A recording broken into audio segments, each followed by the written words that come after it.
사진 작가들은 한 장의 결정적 찰나를 얻기 위해 많은 시간과 노력을 쏟습니다. 그런데 프랑스 출신의 전설적인 사진 작가인데요, 앙리 카르티에 브레송이라고 하는 사진 작가가 이미 작고한 사진 작가입니다. 오래전에 이런 유명한 말을 했어요. 결정적 순간이란 아주 평범한 일상에서 발견할 수 있다는 것입니다. 빛과 그림자가 춤을 추는 순간, 바람에 스쳐 지나가는 나뭇잎, 그리고 사람들의 무심결 걸어가는 그 걸음까지 작가들이 남긴 사진 렌즈의 작은 창에서 보여진 아름다움은 우리 모두의 일상의 작은 조각들이라는 것입니다.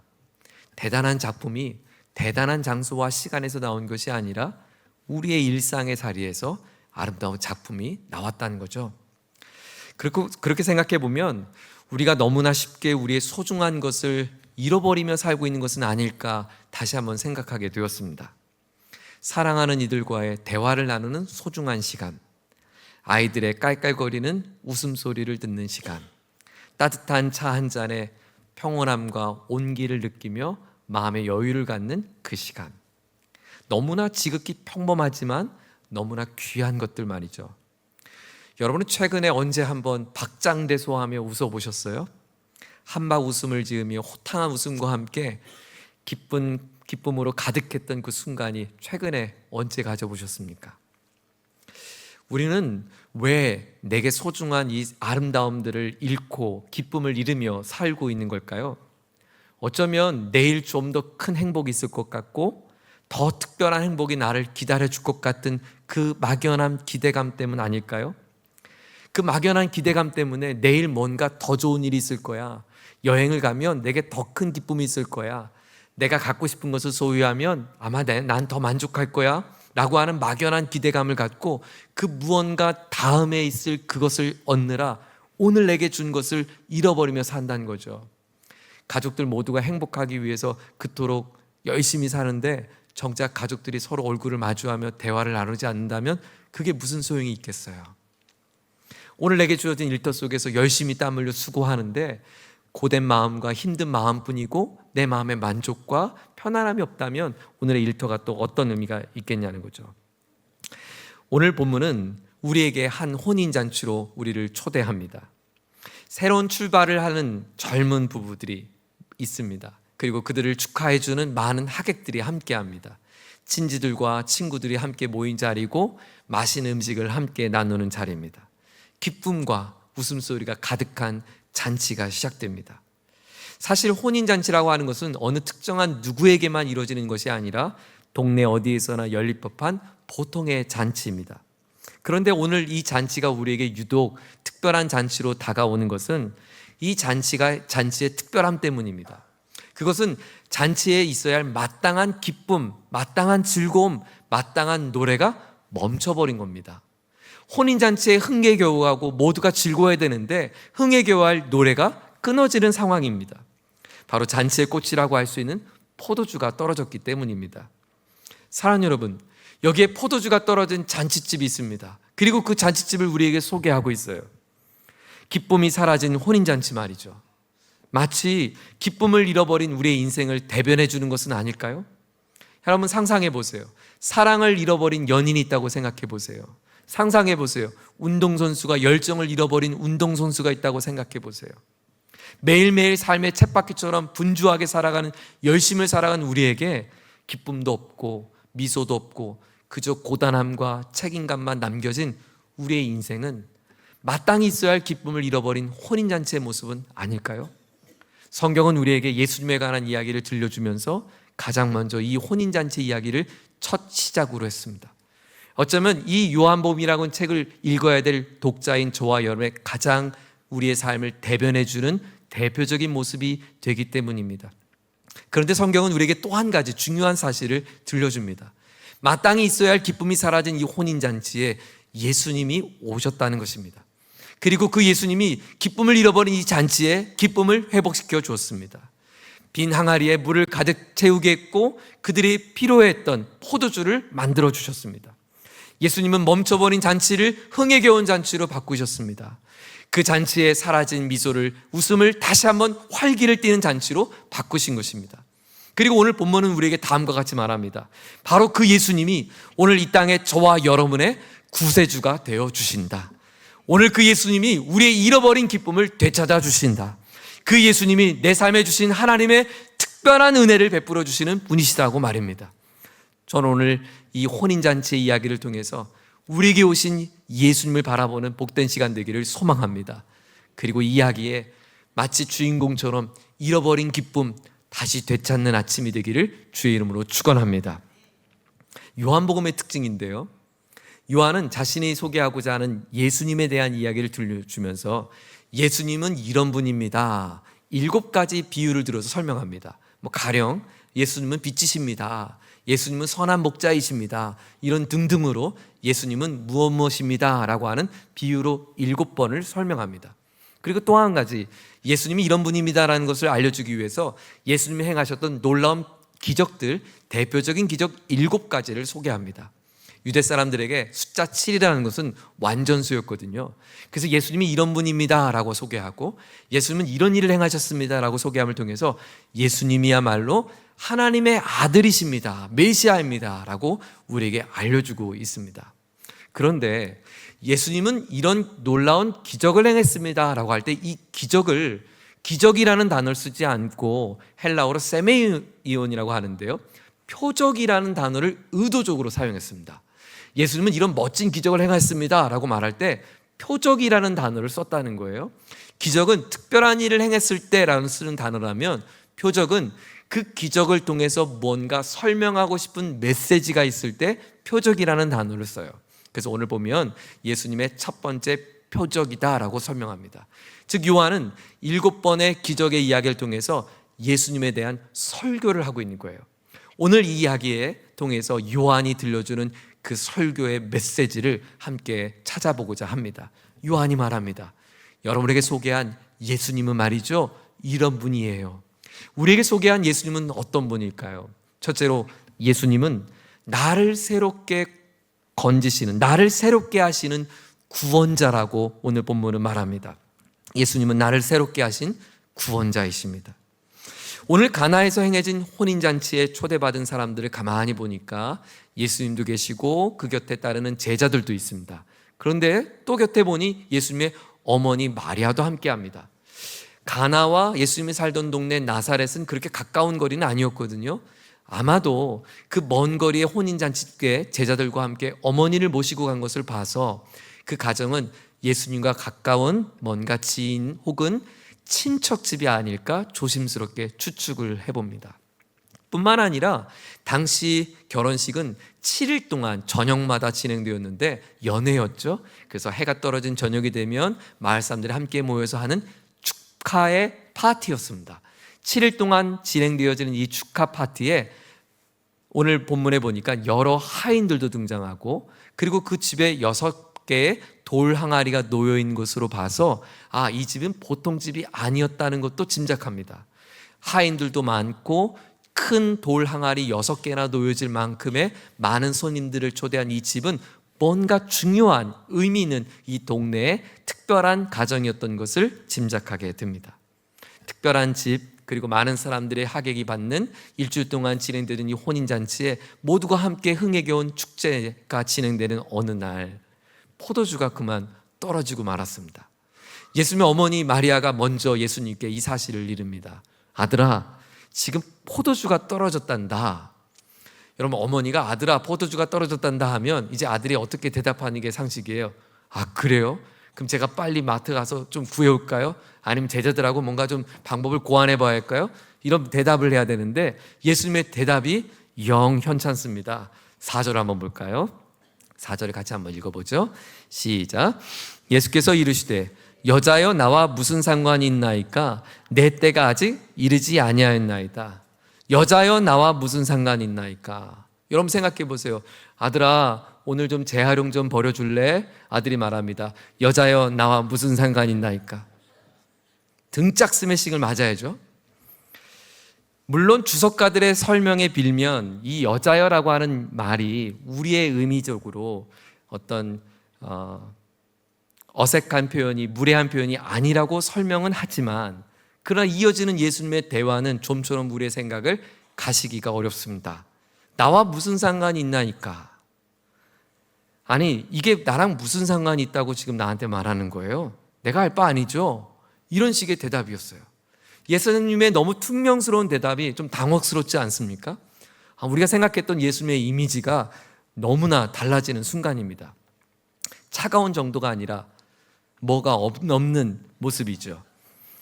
그런데 더 이상한 대목은 예수님의 대화가 아니라 예수님의 대화를 들은 어머니의 반응입니다. 5절을 보세요. 그 장면을 이렇게 설명합니다. 시작. 그의 어머니가 하인들에게 이르되 너에게 무슨 말씀을 하시는지 그대로 하라 하니라. 어머니 마리아는 예수님의 퉁명스러운 이 대답이 마치 별일이 아니란 듯 여깁니다. 그리고 하인들을 불러서 이제부터 예수님이 무엇을 명령하든지 그대로 행하십시오라고 당부를 하세요. 바로 그때 이제 예수님과 어머니의 이 어색한 대화를 듣고 있는 우리 독자들의 시선을 어느 한 장소로 옮겨집니다. 그것은 이 잔치집에 있는 돌 항아리 6개예요. 자, 돌 항아리 6개를 한번 볼까요? 6절입니다. 같이 있습니다. 거기에 유대인의 정결 예식을 따라 두세 통 드는 돌 항아리 6이 놓였는지라. 보통 돌 항아리가 아니라 두세 통 드는 큰 돌 항아리 6개나 놓여져 있습니다.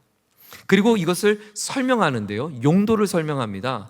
이 돌 항아리는 그냥 물 받아 놓은 물을 받기 위한 항아리 정도가 아니라 특별한 의미 있는 것이었습니다. 그것은 당시 유대인들의 정결 예법에 따라 손님들이 어느 집에 방문할 때 그의 부정한 손을 먼저 씻는, 몸을 씻는 정결 의식을 사용했던 물이 담겨져 있는 항아리라는 거예요. 이 잔치집에 초대된 사람들 모두가 바로 이 자리에서 손과 발을 씻으며 잔치에 참여한 거죠. 예수님은 하인들을 부릅니다. 그리고 저 돌 항아리에 비어있는 항아리에 물을 가득 채우라고 말씀하세요. 그리고 이어지는 요청은 다음과 같습니다. 8절에 이것을 떠서 연회장에게 갖다 주라.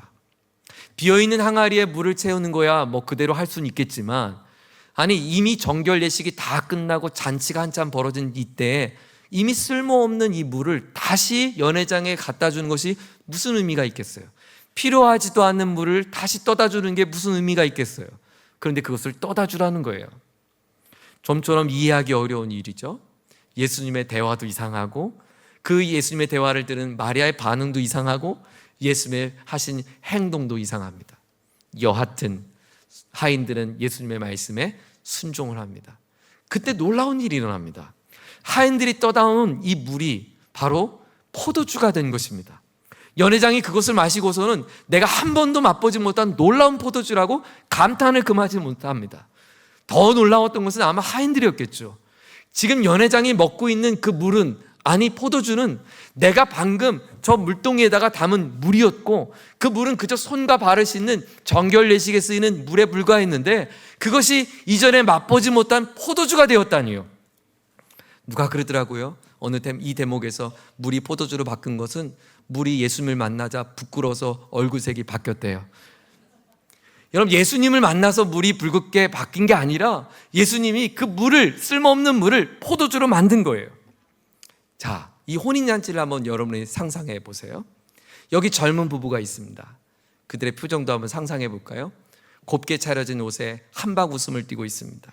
그리고 줄지어 그들을 축하하기 위한 많은 사람들이 인사인례를 이루는 잔치집입니다. 그 집은 유명해서일까요? 아니면 유력해서일까요? 아니면 사람들에게 사랑을 받아서일까요? 하루하루가 지나도 손님이 끊이지 않습니다. 그 곁에 6개 놓여진 돌 항아리가 보입니다. 이 돌 항아리는 비어 있습니다. 이 큰 돌 항아리가 비어 있다는 것은 무엇을 말할까요? 그만큼 많은 손님이 온 거예요. 그만큼 많은 손님들이 손을 씻은 거예요. 그만큼 이 잔치는 무르익었던 거예요. 그만큼 이 잔치에 흥에 겨웠고 많은 사람들의 축복 속에 이 잔치가 진행되고 있다는 것을 우리에게 보여준 아주 중요한 힌트입니다. 그런데 이 돌 항아리는 그것뿐입니다. 돌 항아리 역할은 거기까지입니다. 혼인잔치에 참여한 이들의 손을 씻는 그 정도입니다. 혼인잔치에 참여한 그들의 손과 발을 씻는 정결 예식의 첫 순간까지는 그 돌 항아리가 쓰임받았어요. 하지만 이제부터 이 돌 항아리는 쓸모없습니다. 이 혼인잔치에 더 이상 주목되지 않는 것입니다. 여기에 물을 아무리 채운들 이 물로 그들의 삶의 전체를 깨끗하게 할 수도 없습니다. 이 물이 아무리 깨끗한 물인들 그동안 한 주간 동안 살았던 우리의 삶의 애환과 눈물과 우리의 인생살이의 슬픔을 해소해 줄 수는 없습니다. 이 잔치에 집에 참여한 이들은 저마다 기쁨의 선물 보따리를 가져왔겠지만 인생에 가지고 왔던 마음의 슬픔과 근심의 보따리를 이 물 한 줌은 해결해 주지 못합니다. 오늘 잠깐 깨끗해진 이 손은 내일 또 더럽혀지게 될 것입니다. 돌 항아리 6개가 아무리 크게 있지만 비어있는 돌 항아리는 그저 이제 다 지나고 난 아무 쓸모없는 그저 껍데기에 불과합니다. 그렇습니다. 사랑하는 여러분, 오늘 이 메시지는 우리에게 아주 중요한 이야기를 들려줍니다. 예수님은 이 항아리에 물을 채우십니다. 이 항아리에 채워진 물은 놀라운 포도주로 바꾸었습니다. 예수님이 이 물을 포도주로 바꾼 사건은 단순히 혼인잔치에 모자란 음료를 채운 기적을 보인 것이 아니었습니다. 예수님은 이 항아리를 고발하고 있습니다. 이 항아리에 담긴 율법과 전통을 고발하고 있습니다. 이 항아리가 담겨있는 한계를 고발하고 있습니다. 이 항아리를 의존하며 살고 있었던 당시의 사람들을 고발하고 있습니다. 그들은 항아리의 크기를 가지고 이 집의 분위기와 이 집의 전통과 이 집의 영향을 평가했을 것입니다. 6개나 2소탱에 드는 항아리가 놓여진 이 집은 대단한 집이라고 여겼을 것입니다. 하지만 항아리는 거기까지입니다. 한계입니다. 예수님은 그 항아리에 물을 채우십니다. 그리고 쓸모없어 보였던 그 물은 변하여 이 기쁨의 잔치에 놀라운 재료가 되었습니다. 부정함의 상징이었던 돌 항아리에 담겨있는 물은 기쁨의 상징이었던 포도주를 바꾸는 놀라운 이적의 재료가 되었습니다. 예수님은 멈춰진 잔치 가운데 놀라운 기쁨의 잔치로 바꾸셨습니다. 그렇습니다. 한 번 손을 씻는 물은 또다시 더럽혀진 손을 다시 깨끗하게 할 수는 없습니다. 그러나 예수님은 그렇지 않습니다. 예수님은 한 번 지은 죄나 영원한 지은 우리의 모든 죄를 씻길 수 있는 분이십니다. 예수님은 하나님의 아들로 이 땅에 오셔서 이 땅에 사는 모든 인류의 죄를 깨끗하게 하실 수 있는 구원자이십니다. 예수께서 십자가의 죽으심으로 우리의 모든 죄는 사해졌습니다. 예수님께서 십자가에 우리의 모든 죄를 대속함으로 붉었던 우리의 죄를 흰눈처럼 양털처럼 깨끗하게 하였으며 더 이상 정죄받지 않도록, 더 이상 제한받지 않도록, 더 이상 돌 항아리를 의지하지 않도록 사는 놀라운 회복과 은혜를 베풀어 주셨습니다. 예수님은 나를 새롭게 하신 구원자이십니다. 로마서 8장은 우리에게 다음과 같이 말씀합니다. 그러므로 이제 그리스도 예수 안에 있는 자들은 결코 정죄함이 없나니 그리스도 예수 안에 있는 생명의 성령의 법이 죄와 사망의 법에서 너를 해방하였습니다. 사랑하는 교회 여러분, 더 이상 돌 항아리를 의지하지 않아도 되는 인생이 되었습니다. 예수를 믿기만 하면 더 이상 율법과 전통에 따른 사람의 인생이 되지 않아도 됩니다. 누구든지 죄에서 해방되었습니다. 예수님을 나의 구원자로 믿으시기를 주의 이름으로 축원합니다. 예수님은 나의 모든 부정함을 깨끗하게 씻어주신 나의 구원자이십니다. 우리의 마음에 돌 항아리를 내어드리십시오. 죄책감과 두려움을 내어드리십시오. 내가 무언가 이 항아리에 채워야 될 것 같은 우리의 마음도 내려놓으십시오. 부담감도 내려놓으십시오. 주님께 맡기십시오. 주님이 우리 인생의 귀한 포도주로 바꾸어 주실 것입니다. 이번 명절 우리 가정의 돌 항아리마다, 의지하고 있었던 모든 돌 항아리마다 다 주님 앞에 내려놓고 주님을 나의 구원자로 모시는 놀라운 축복이 있기를 주의 이름으로 축원합니다. 둘째로 예수님은 어떤 분이실까요? 요한이 표적을 통하여 우리에게 들려주고 싶은 예수님은 어떤 분이실까요? 둘째로 예수님은 나의 진정한 기쁨의 근원이 되신 주인이 되어주십니다. 예수님은 나를 새롭게 하신 구원자가 되실 뿐만 아니라 예수님은 나의 기쁨의 근원이 되신 주인이 되어주십니다. 혼인잔치에 포도주가 떨어졌을 때 사람들의 반응을 한번 상상해 볼까요? 웅성거리는 소리를 한번 들어보세요. 아니 어떻게 우리를 초대해놓고 포도주가 떨어질 수 있어? 아니 도대체 생각이 있는 거야. 연회장은 뭐 한대? 신랑은 어떤 마음으로 지금 연회장에게 이런 파티를 준비한 거야? 내가 글쎄 이 나사렛 동네에서 여기까지 왔는데 우리에게 지금 포도주가 없다고? 여러분, 유대 사람들에게 포도주는 단순히 물을 대용하는 음료 정도가 아닙니다. 많은 분들이 이 잔치에 떨어진 포도주를 마치 잔치집에 떨어진 식혜 정도로 생각하는데 전혀 그렇지 않습니다. 구정 명절에 떡국이 없는 게 아니라 떡국에 떡이 없는 것과 비슷합니다. 손님들에게 떡국을 대접했는데 떡이 하나도 안 들어있는 거예요.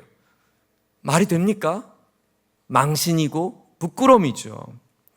물이 너무나 소중한 중동 사람들에겐 이 포도주는 단순히 음료의 대용이 아니라 이것은 신이 우리에게 준 신성한 음료로 그들은 여겨왔어요. 축복으로 상징이 됐어요. 그래서 시편 104편에 보면 사람의 마음을, 영혼을 기쁘게 하는 음료를 포도주라고 설명을 합니다. 여러분이 잘 아는 말씀이죠. 시편 23편에 보면 여호와는 나의 목자시니 내가 부족함이 없으리로다. 여호와가 나의 목자가 돼서 부족함이 없는 완전한 구원의 상태를 시인이 맨 마지막 말미에 다음과 같이 말합니다. 내 잔이 넘치나이다. 포도주가 넘치는 것은 마치 구원자이신 주님을 통하여 내가 완전히 구원받는 상태를 말합니다. 이사야서 25장에도 보면 마지막 날에 저와 여러분이 천국에 입성한 장면을 우리에게 소개하는데 그 천국에 입성한 우리들이 마실 음료는 포도주라고 말합니다. 이거는 우리의 시대의 와인 문화로 생각해서는 안 됩니다. 이것은 그냥 단순히 음료 대용으로 여겨질 수 없습니다. 여러분, 이 결혼식에, 혼인잔치에 포도주가 떨어졌다는 건 무엇을 말할까요? 인생의 새로운 출발, 인생의 새로운 희망을 갖는 신혼부부에게 하나님의 축복이 끊긴 거예요. 하나님의 은혜가 멈춘 거예요. 이 가정에 하나님의 축복이 멈춘 것을 상징한 거예요. 그러므로 포도주가 떨어진 혼인잔치는 이것은 수치스러운 상황이고 부끄러운 상황이고 가문에 가져다 줄 아픔의 순간인 거예요. 두 신혼부부에게는 절망적인 순간인 거예요. 더욱이 이 가정이 유력한 집이었다면, 더욱 이 가정이 마을 사람들에게 중요한 사람이었다면 지금 이 일은 보통 일이 아니었던 거죠. 바로 여기에 예수님이 오신 것입니다. 그들이 수치스럽고 부끄럽다고 여기는 그 자리에 오신 것입니다. 어찌할 바를 몰라 발을 동동 구르고 있는 그때에 오신 것입니다. 예수의 어머니가 아들아 지금 포도주가 떨어졌대. 이것은 단순히 먹을 게 없어. 야, 이 잔치집 아닌가 봐. 우리 빨리 집에 가자. 이 메시지가 아니라 지금 큰일 났다는 거예요. 바로 그 큰일 났다고 여기는 그 자리에 예수님이 오셨습니다. 그리고 예수님은 그 연회장의 고백처럼 한 번도 맛보지 못했던 놀라운 포도주를 만들어 주셨습니다. 그들의 수치스러운 자리를 이전에 한 번도 맛보지 못한 놀라운 기쁨의 자리로 바꾸셨습니다. 그 모든 마을 사람들이 감격할 만한 놀라운 영광스러운 자리로 바꿔줬습니다. 우리 가문의 가장 비극적인 이 순간을 예수님께서 놀라운 역전의 순간으로 바꿔주신 것입니다. 네, 이 잔치의 주인인 신랑도, 이 잔치의 주인인 연회장도 자신의 문제를 해결할 수 없을 때 이 잔치집에 오신 예수가 이 잔치집의 주인이 되어 주셔서 바로 이 문제를 해결해 주신 것입니다. 기쁨이 사라진 잔치집에 예수가 주인으로 오시니 이 잔치집은 새로운 길이 열렸습니다. 기쁨이 회복되었습니다. 부족한 포도주가 채워졌습니다. 누구도 줄 수 없는 은혜가, 누구도 줄 수 없는 하나님의 축복이 이 가정 가운데 임하였음을 예수님은 선언하고 있는 것입니다. 사랑하는 여러분, 이것이야말로 예수님이 이 땅에 오신 이유입니다. 예수님은 저와 여러분에게 뭔가 필요한 것이 있어서 필요를 채우기 위해 온 것이 아닙니다. 극단적인 예를 들어볼게요. 우리가 천국에 들어가려면 죄 용서함을 받아야 되니까 그 죄 용서함을 해결해 주기 위해 예수님이 십자가에 죽으신 게 아니란 말이에요. 잘 새겨 들으세요.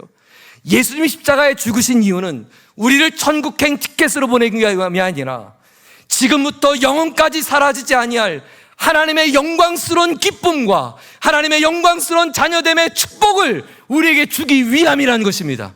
만일 다른 방법이 있었다면 예수님은 다른 방법을 선택해서라도 오늘 저와 여러분의 영혼을 구원하시며 하나님의 영광스러운 잔치 가운데 우리를 초대해 주셨을 것입니다. 요한은 그것을 영생이라고 표현했습니다. 요한은 그것을 목마르지 않는 생수로 표현했습니다. 요한은 그것을 허기지지 않을 빵으로 묘사했습니다. 예수님 이 땅에 오신 것은 우리의 영혼을 만족하게 하기 위한, 우리의 영혼을 완전한 회복과 충만한 기쁨으로 우리를 이루기 위한 바로 나의 인생의 주인으로 오신 것입니다. 여러분, 죄가 만들어진 이 땅의 가장 큰 비극은 뭐라고 생각하세요? 죄는 우리에게 절망하게 하고, 죄는 우리에게 실수하게 하고, 죄는 우리에게 잘못된 길을 걷도록 우리를 종용할 것입니다. 많이 들어보셨죠? 죄라고 하는 원어의 뜻이 빗나갔다. 맞아요. 죄는 우리의 인생을 빗나간 인생으로 만들어버렸어요. 가장 기뻐해야 할 오늘의 기쁨을 허무한 내일의 허망한 기쁨으로, 그것을 추구하는 인생으로 바꿔버렸어요. 지난주에도 장례식을 치렀지만 우리의 부모님은 우리를 기다려주지 않죠. 시간은 기다려주지 않죠. 오늘 내게 가장 중요한 오늘 이 순간, 부모님과 함께 얼굴을 마주하며 지내는 이것이 내 인생의 가장 큰 행복의 순간임에도 불구하고 이것을 하찮게 여기는 빗나간 인생으로 살게 합니다. 가족들과의 사랑의 관계를 나의 욕심으로 바꿔버려서 분쟁과 다툼의 관계로 바꿔버렸고, 오늘 내게 가장 소중한 하루하루의 삶을 의미 없는 내일의 막연함으로 바꿔버려서 오늘을 그저 허비한 삶으로 살아가게 만들어버려요. 빗나가는 기쁨을 쫓는 거죠. 엉뚱한 기쁨, 사라지고 말게 될 기쁨, 무엇을 먹을까, 무엇을 마실까, 그것을 소유하며 얻게 될 막연한 속임수의 기쁨을 추구하는 인생으로 전락시켜 버립니다. 그래서 우리에게 포도주를 떨어지게 합니다. 혼인잔치인데 포도주가 떨어졌습니다. 결혼 생활은 더 이상 기쁨이 느껴지지 않습니다. 가족들과의 사랑해야 할 관계가 갈등이 더 깊어집니다. 심지어 하나님을 예배하고 섬기는 이 영광스러운 주일 예배를 오는 이 순간에도 기쁨이 아닌 의무감과 책임감으로 오늘 이 자리에 앉게 하는 우리의 빗나간 삶을 만들게 합니다. 여러분 생각해 보세요. 죄인된 우리가 하나님을 예배하는 것만큼 가장 기쁜 순간이 또 어디 있겠어요? 그런데 그 놀라운 영광스러운 일을 우리가 함께 누리며 함께 섬기면서 몸낸 교회를 함께 세워가며 하나님의 나라를 꿈꾸는 우리가 그 인생의 가장 존귀한 일을 감당하면서 불평과 의무감과 무딘 마음으로 하고 있다면 여러분 그거야말로 빗나간 신앙생활 아닙니까? 잃어버린 잔치집, 기쁨에 잃어버린 잔치집에 회복해야 할 것은 포도주가 아니었습니다. 잃어버린 잔치집에 채워야 할 것은 물동이에 담겨진 비어있는 물이 아니었습니다. 잃어버린 잔치집에 회복해야 할 것은 예수님을 주인으로 모시는 것입니다. 그 누구도 해결할 수 없는 이 인생의 문제, 그 누구도 이 수렁에서 나올 수 없는 이 문제 앞에 예수님께 나의 삶을 내어 맡기는 거야말로 가장 필요한 순간이 아닐까요? 여러분의 혼인잔치는 어떠합니까? 여러분의 삶의 자리에 혼인잔치는 예수님이 계십니까? 여러분의 혼인잔치는 예수님이 여러분의 삶의 주인으로 계십니까? 포도주가 떨어졌을 때 어머니 마리아가 했던 대화를 다시 한번 되돌아가겠습니다. 어머니 마리아는 예수님께 다음과 같이 말합니다. 아들아, 포도주가 떨어졌어. 여자요, 나와 무슨 상관이 있나이까? 선생님, 이제부터 예수님이 선생님들에게 하시는 말씀을 잘 귀담아 듣고 그대로 행하십시오. 놀랍게도 이 잔치집에 일어났던 놀라운 회복의 시작은 어머니였습니다. 그 어머니는 예수님이 무언가 하실 수 있는 특별한 분이라는 것을 알았습니다. 우리 삶의 포도주가 채워지지 않는 것은 어쩌면 예수님이 말씀하신 대로 행하십시오라고 하는 우리의 결단과 다짐이 사라졌기 때문일 수 있습니다.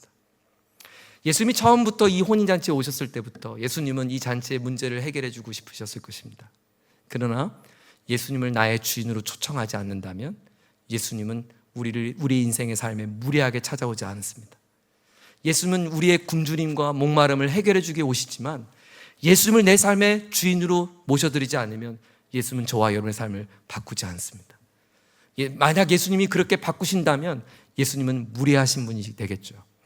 예수님은 여러분의 고백을 듣고 싶어 하십니다. 예수님, 나는 지금 예수님이 필요합니다. 오늘 우리 가정에 예수님이 찾아와 주십시오. 우리 자녀들의 인생 가운데 예수님 찾아와 주십시오. 나의 인생의 빈 목마름 속에 예수님이 찾아와 주십시오. 그럴 때 예수님은 우리의 부정한 물을 깨끗하고 아름다운 물로 바꾸어 주실 것입니다. 예수님은 누구신가? 예수님은 우리의 모든 문제를 해결해 주신 구원자이십니다. 예수님은 누구신가? 예수님은 나의 인생의 기쁨의 근원이신 주인이 되어 주십니다.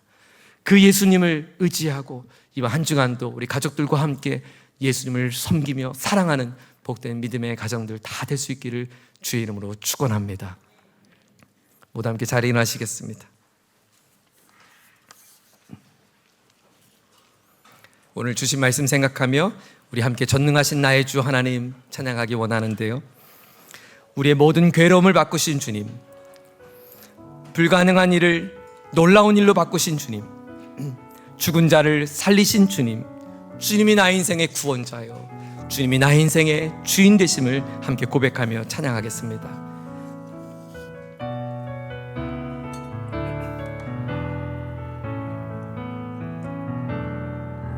전능하신 나의 주 하나님을 능치 못하실 일, 능치 못하실 일 전혀 없네. 그렇습니다.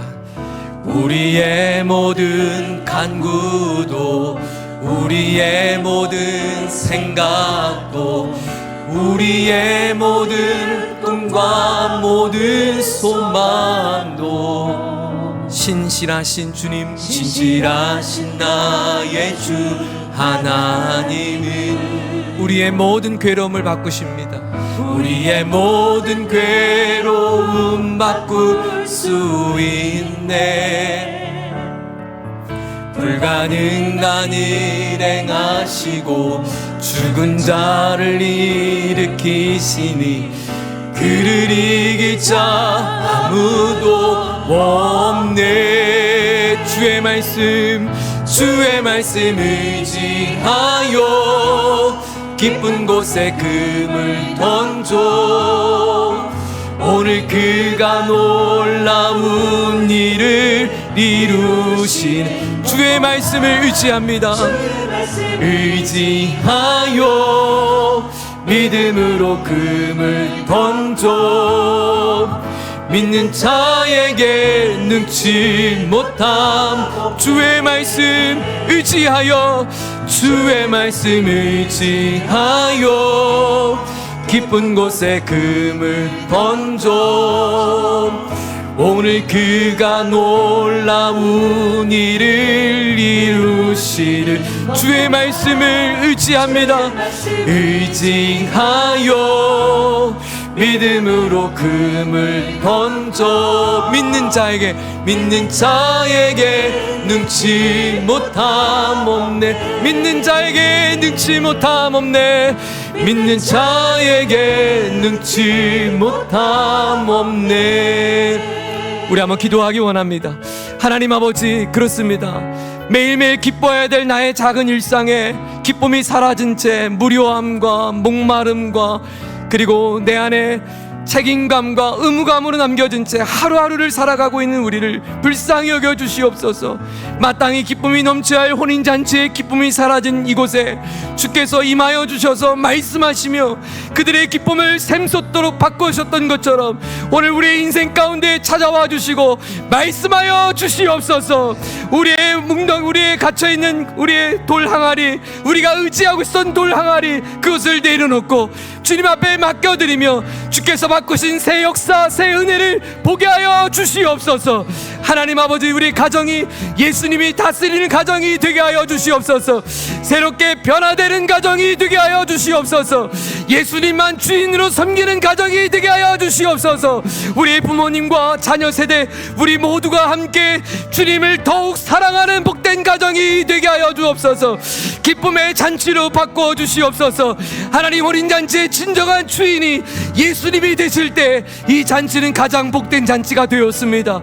내 인생의 주인이 되어 주시옵소서. 우리 다 함께 주여 한번 부르짖고 합심하여 함께 기도하겠습니다. 함께 기도합니다. 주여, 하나님 아버지 감사합니다. 오늘 우리에게 기쁨의 잔치로 초대해 주시니 감사합니다. 하나님, 무기력하고 오늘 하루하루를 그저 삶에 허덕이며 분주함으로 살아가는 나에게 진정한 기쁨, 진정으로 되찾아야 될 그 이름이 무엇인지 되돌아보게 하시니 감사합니다. 내 안에 예수님을 잃어버렸습니다. 예수님을 의지하지 못했습니다. 예수님을 바라보지 못했습니다. 머리로는 예수님을 신뢰한다 했지만 내 잔치집에 예수님을 모시지 못했습니다. 아니, 여기 계신 예수님을 알아보지 못했습니다. 오늘 내 인생의 가장 큰 문제가 예수님께서 해결해 줄 수 있음을 믿지 못했습니다. 예수님, 나의 삶을 불쌍히 여겨 주옵소서. 내게 있는 것은 돌 항아리뿐입니다. 비어있는 항아리뿐입니다. 그러나 주님께서 이 빈 항아리에 물을 채워주시며 그 물이 변하여 포도주가 될 것을 믿습니다. 하나님, 슬픔이 변하여 기쁨이 될 것을 믿습니다.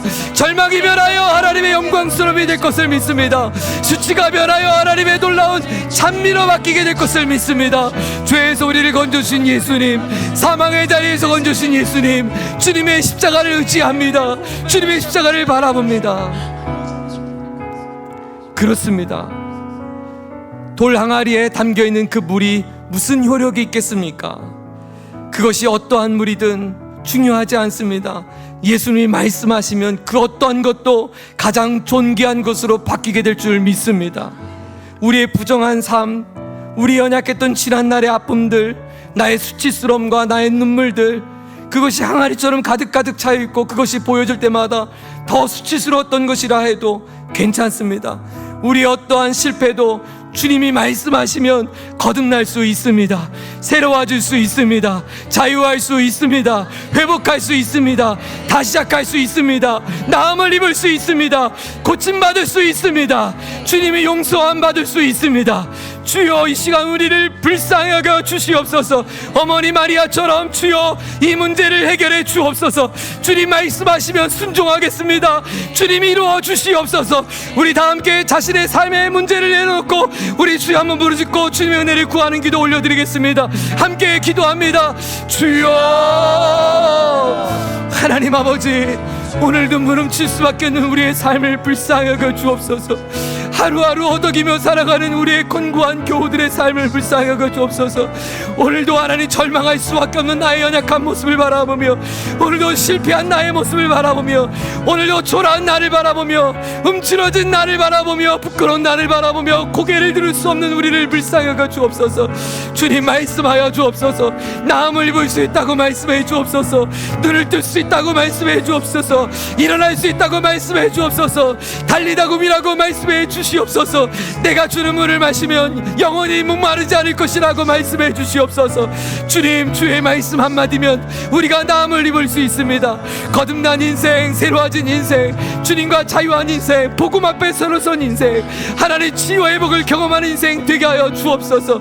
벼랑 끝에서도 나를 도우시는 주님, 벼랑 끝에 있는 나를 건지시는 주님, 그 주께서 나를 어떻게 살리시는지 보게 하여 주시고 경험할 수 있도록 하나님 불쌍히 여겨 주옵소서. 은혜를 베풀어 주옵소서. 하나님 아버지, 이 잔치에 모인 사람들 모두는 꿈꾸는 삶이 있었습니다. 내일에 대한 희망, 즐거움, 노래, 박수받고 격려받는 삶, 그 누가 그 삶을 외면할 수 있겠습니까? 하지만 눈앞에 펼쳐진 현실은 예기치 않은 어려움이었고 당혹스러움이었습니다. 부끄러운 일이었고 내가 할 수 없는 일이었습니다. 비어진 잔을 무슨 수로 채울 수 있단 말입니까? 바로 이 자리에 예수님이 오셨습니다. 예수님이 말씀하셨습니다. 예수님이 행하셨습니다. 예수님이 나타내 보이셨습니다. 하나님의 아들이심을 증명해 보이셨습니다. 예수님, 우리의 인생에 찾아와 주시옵소서. 나의 삶에 예수님이 필요합니다. 우리 부모님에게 필요한 것은 예수님입니다. 우리 자녀들에게 필요한 것은 예수님입니다. 하나님, 내게 가장 필요한 것은 예수님입니다.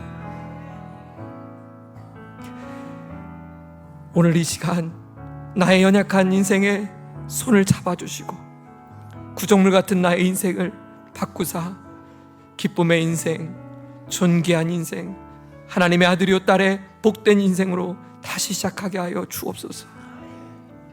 자꾸만 이 연회장의 주인이 나로 생각되어집니다.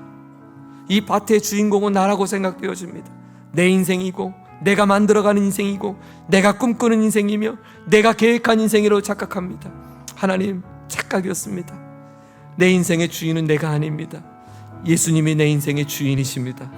예수님이 내 삶을 다스릴 때, 예수님이 내 삶을 통치하실 때 잃어버린 기쁨이 충만하게 될 것입니다.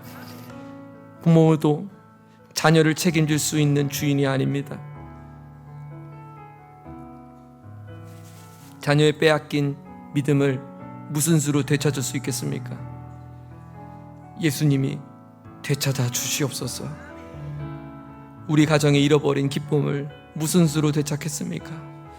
예수님으로 인해 우리 가정의 기쁨이 되어 주시옵소서.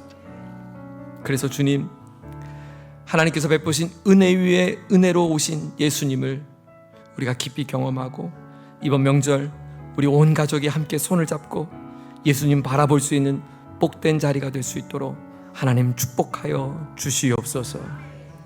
주 예수 그리스도의 크신 은혜와 하나님 아버지의 다함 없으신 사랑과 성령 하나님의 함께 하신 은혜가 나의 인생의 모든 것을 변화시킨 구원자 예수, 나의 삶의 진정한 기쁨의 주인 되신 예수님, 그 예수님을 바라보는 우리 모두에게 이제로부터 영원까지 함께하여 주옵시기를 존귀하신 우리 주 예수님의 이름으로 간절히 축원하옵나이다. 아멘.